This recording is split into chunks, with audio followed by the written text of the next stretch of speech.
এক সাহাবী অতিরিক্ত বাড়িয়ে পড়লেন, হামদান কাসীরান তাইয়িবান মুবারাকান ফীহি। পারেন না সবাই? পড়েন, হামদান কাসীরান তাইয়িবান মুবারাকান ফীহি। আবার আওয়াজ করে পড়েন, হামদান কাসীরান তাইয়িবান মুবারাকান ফীহি।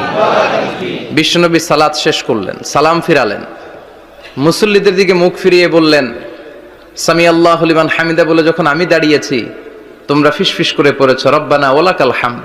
কে যেন পড়েছ হামদান কাসীরান তাইয়িবান মুবারাকান ফি? কে পড়েছ? আমি তো এটা কখনো শিখাই নাই, কোত্থেকে পেলে? কেন পড়েছ? দাঁড়াও। কেউ দাঁড়ায় না, ডানে বায়ে সামনে পেছনে কেউ দাঁড়ায় না, সবাই ভয় পেয়ে গেছে যে কি যেন কি হয়। বিশ্বনবী অভয় দিলেন, বললেন যে আমি কিছু বলবো না, দাঁড়াও।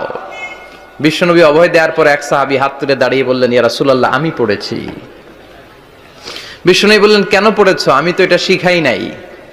সাহাবী বললেন, ইয়া রাসূলুল্লাহ, আল্লাহর প্রশংসা আমার কম কম করলে অন্তর জুড়ায় না, আমার করতে মনে চাই বেশি বেশি। এজন্য আমি নিজ থেকে এটা বানিয়ে বাড়িয়ে মিলিয়ে পড়ে দিয়েছি, হামদান কাসীরান তাইয়িবান মুবারাকান ফি। বিশ্বনবী বললেন, ভয় নাই, চিন্তা নাই, টেনশনের কোনো কারণ নাই, কারণ আমি সালাতে থাকা অবস্থায় দেখেছি তোমার এই অতিরিক্ত চারটা তাসবির সওয়াবটা বিদউ ওয়া সালাসুনা মালাইকা, 30-এরও বেশি ফেরেশতা কে কার আগে এই সওয়াবটা আল্লাহর আরশে পৌঁছে দিবে এ নিয়ে আকাশে প্রতিযোগিতা চলছিল। সুবহানাল্লাহ।